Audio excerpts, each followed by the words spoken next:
వెంకటేష్ మాటల మాంత్రికుడు త్రివిక్రమ్ కాంబినేషన్ లో తెరకెక్కుతున్న ఆదర్శ కుటుంబం హౌస్ నెంబర్ 47 సినిమా నుంచి కొత్త గ్లిమ్స్ బయటకు వచ్చింది. ఈ సినిమాలో వెంకటేష్ పోషిస్తున్న చిట్టిబాబు పాత్రను ప్రేక్షకులకు పరిచయం చేస్తూ మేకర్స్ ఒక ఫన్ వీడియోను రిలీజ్ చేశారు. ఇందులో చిట్టిబాబు క్యారెక్టరైజేషన్, డైలాగ్ డెలివరీ చూస్తూ ఉంటే వెంకీ మార్క్ కామెడీ మళ్ళీ స్క్రీన్ మీద చూడబోతున్నామని అర్థమైపోతుంది. అప్పుడే కొత్తగా ఇల్లు చూస్తున్న జంటగా వెంకీ శ్రీనిధి కనిపించారు. కిచెన్ లో ఏసీ, నువ్వు వంట చేసేటప్పుడు ఏసీ వేసుకుని హ్యాపీగా చేసుకోవచ్చు కదా అని హీరోయిన్ శ్రీనిధి సరదాగా అంటుంది. దానికి వెంకటేష్ చాలా స్టైలిష్ గా yes I am the man of the house అని చెప్పడం హైలైట్ అవుతుంది. వాషింగ్ మిషన్ కూడా ఉంది కాబట్టి నీకు పని కూడా బాగా తగ్గిపోయినట్లే అని వెంకటేష్ ఫీల్ అవుతూ ఉంటాడు.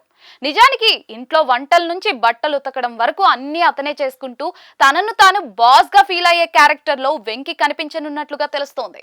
ఇదే గ్లిమ్స్ లో రఘుబాబుతో వెంకటేష్ చెప్పే డైలాగ్స్ సినిమాకు మరో హైలైట్. ఇంట్లో ఎవరేం పని చేసినా నచ్చదని, అందుకే అన్ని తానే చూసుకుంటానని చిట్టిబాబు అనడం, దానికి రఘుబాబు కౌంటర్ ఇస్తూ ఆవిడకు ఏమీ రాదు కాబట్టి అన్ని మీరే చేసుకుంటారని అర్థమైంది అనడం చూస్తూ ఉంటే కామెడీ యాంగిల్ ను గట్టిగానే టచ్ చేసినట్లుగా తెలుస్తోంది.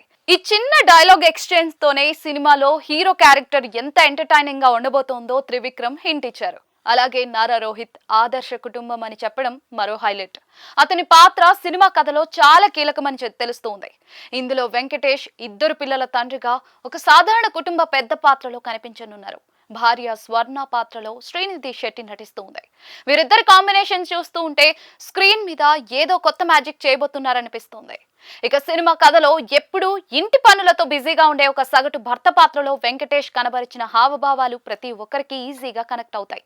నెక్స్ట్ అప్డేట్ గా శ్రీనిధి శెట్టికి సంబంధించిన స్వర్ణ క్యారెక్టర్ ను కూడా పూర్తి స్థాయిలో పరిచయం చేయబోతూ ఉన్నారు. Haarika and Hasini creations banner పై ఎస్ రాధాకృష్ణ ఈ చిత్రాన్ని నిర్మిస్తూ ఉన్నారు. మ్యూజిక్ డైరెక్టర్ తమన్ సంగీతం అందిస్తున్న ఈ సినిమాలో యువినాగ్ పార్వతి సంపూర్ణ పాత్రలో, రాజ్ ప్రజ్వల్ శర్వ పాత్రలో అలరించనున్నారు. ఫ్యామిలీ ఎలిమెంట్స్ తో పాటు మంచి యాక్షన్ ఎంటర్టైనర్ గా ఈ ప్రాజెక్ట్ ను ప్లాన్ చేస్తూ ఉన్నారు. ఇప్పటికే మాక్సిమం షూటింగ్ పూర్తి చేసుకున్న ఈ మూవీ టీం పోస్ట్ ప్రొడక్షన్ పనులను కూడా ఫాస్ట్ గా కంప్లీట్ చేస్తూ ఉంది. గతంలో నువ్వు నాకు నచ్చావు, మల్లీశ్వరి లాంటి కల్ట్ క్లాసిక్ సినిమాలకు త్రివిక్రమ్ రైటర్ గా పనిచేసి వెంకటేష్ కు బ్లాక్ బస్టర్ హిట్స్ ఇచ్చారు. ఇప్పుడు స్వయంగా త్రివిక్రమ్ డైరెక్టర్ గా ఈ ఆదర్శ కుటుంబం చిత్రాన్ని రూపొందిస్తూ ఉండటంతో ఆడియన్స్ లో ఎక్స్పెక్టేషన్స్ భారీగా ఉన్నాయి. అక్టోబర్ 2న థియేటర్లలోకి రానున్న ఈ family action drama box office దగ్గర ప్రేక్షకులకు ఎలాంటి ఎక్స్పీరియన్స్ ఇస్తుందో చూడాలి.